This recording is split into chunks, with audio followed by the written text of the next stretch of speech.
It's early morning, and already the animals are astir in every tree and bush. There's Mr. Raccoon on his way down in search of some breakfast, and Mr. Squirrel nibbling at his first meal of the day.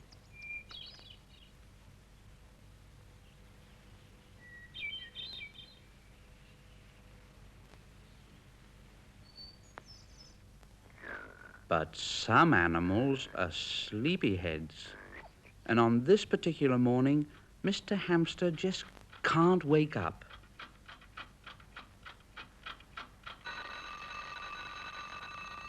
There goes the alarm. It nearly shakes Hammy to pieces.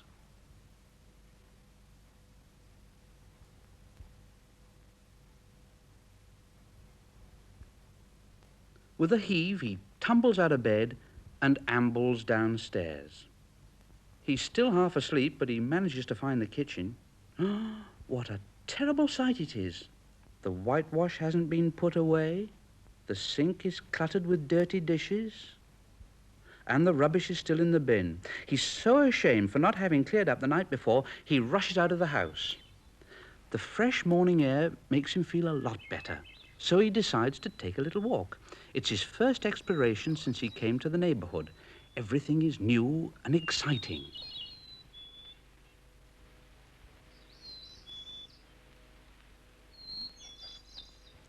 Good morning.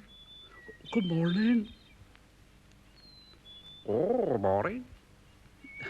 Good morning. And Hammy walks timidly along as one by one the neighbors inspect the newcomer. Good morning, flowers. Good morning, Mr. B. And then... And where do you think you're off to? Poor Hammy, he just can't speak. Well, speak up. I won't eat you. What's your name? Hammy, sir. Lost, I suppose. Best thing you can do is to find your friends. Please, sir, I haven't got any. Fiddlesticks. Go up the bank a little way. You'll find Mr. White Rat's house. He's just the man for you. Yeah. And that was how Hammy first ran into the wise old frog. Frog was well known for his friendly help and sound advice. Now, feeling much more confident, Hammy decides to do as he suggests. So away he goes in search of Mr. White Rat's house.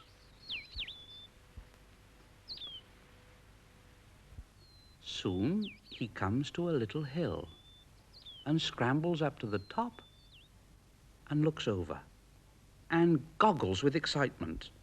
For across the river is a smart little house with a brand new boat moored outside. It must be the house Mr. Frog meant. Sure enough, it is. Oh, hello there. Oh, hello. You're new around here, aren't you?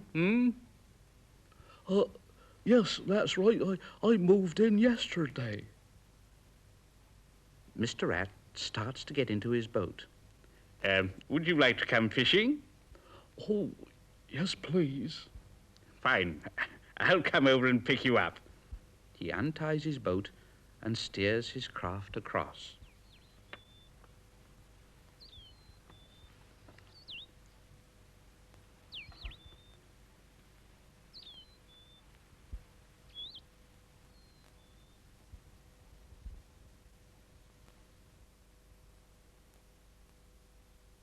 As soon as the boat's alongside, they make their formal greetings. Nice to know you. My friends call me Roderick. Oh, thank you. My name's Hammy. Well, welcome to the ship.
Roderick brings the boat briskly alongside and makes fast. Hammy can scarcely wait to land and explore. Oh, this is wonderful, wonderful. However, his ramble doesn't last long because Roderick has a job for him to do and fetches him back. And although he's a little clumsy at first, well, all goes well. Roderick couldn't have arranged a more lavish spread if he'd known he was going to meet Hammy and entertain him. The rat watches with a smile as Hammy samples everything. But he himself isn't at all hungry. As the hamster munches steadily on, he keeps discovering delicious new things to eat. It's all too good to be true. Come on, Hammy. We're taking none of this back, you know. Hammy needs no second bidding. He sets to again with a will, and it wasn't long before every scrap had disappeared. Well done. And Roderick delicately cleans his whiskers. Hammy saw that he was in well-bred company and hastily did the same.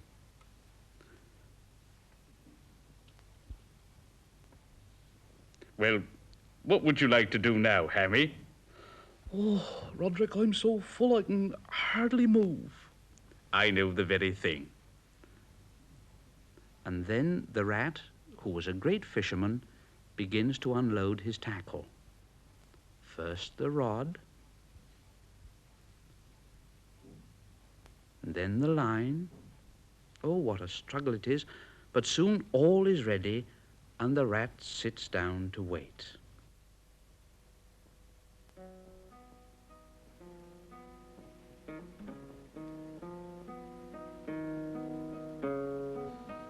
Waterflies and other insects are busy on the water as it flows cool and clear. Their drowsy humming lulls the rat on the bank until his head begins to nod.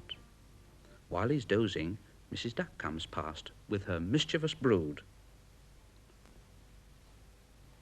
Roderick doesn't even stir. Well, whoa now. I wonder what that is. Most puzzling. And bubbling with excitement, he darts at the line and makes off with it.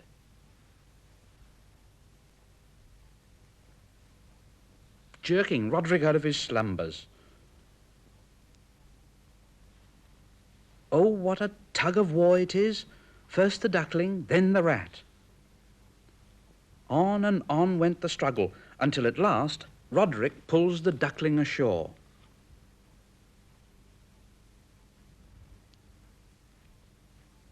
You naughty duckling. Look what you've done to Mr. Rat's line. Oh, think nothing of it, Mrs. Duck. Oh, Mr. Rat, have you heard the latest news? No. What is it? What is it?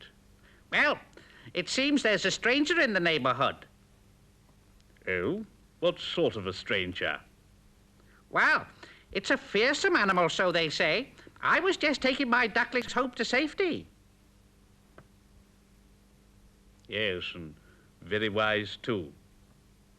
Just then, one of the ducklings comes skittering up, shouting, Help! Help! The stranger's here! The stranger's here! Nonsense, child. He is! A big wild animal, there behind the bush. Back! He's there! Back! Roderick moves to investigate the bush and finds a large pair of round eyes peering at him. Mrs. Duck watches intently as with great caution Roderick approaches the bush while the eyes follow his every movement. Finally, he challenges the intruder. Who's there? Come on now. Who are you? Take care, Mr. Rat. But it's too late. Roderick grasps the bush and throws it aside. And who do you think it was? The hamster. Well, I don't know. Suffering cheese rinds. What do you think you're up to, eh? Well, Roderick, the ducks, you see, it's the first time I've ever seen a duck in all my life. You haven't? You mean you've never seen... At this, Mrs. Duck bursts out laughing and the ducklings with her, and it seems as if they'd never stop.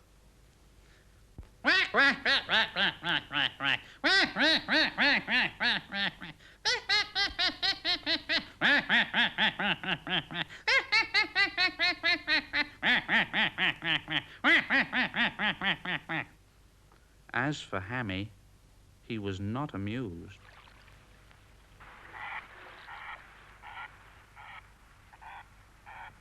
However, it was getting late and time for everyone to go home for supper. So Hammy and Roderick get back into their boat.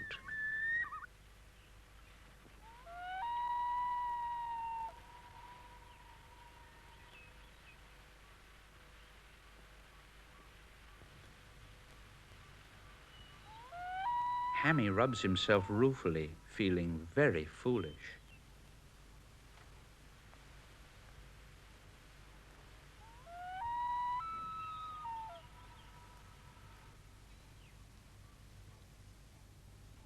Once indoors, they both talk drowsily in front of the fire, until, at long last, Hammy falls fast asleep, and Roderick, his newfound friend, takes him up to bed, to end the first of many happy days along the riverbank.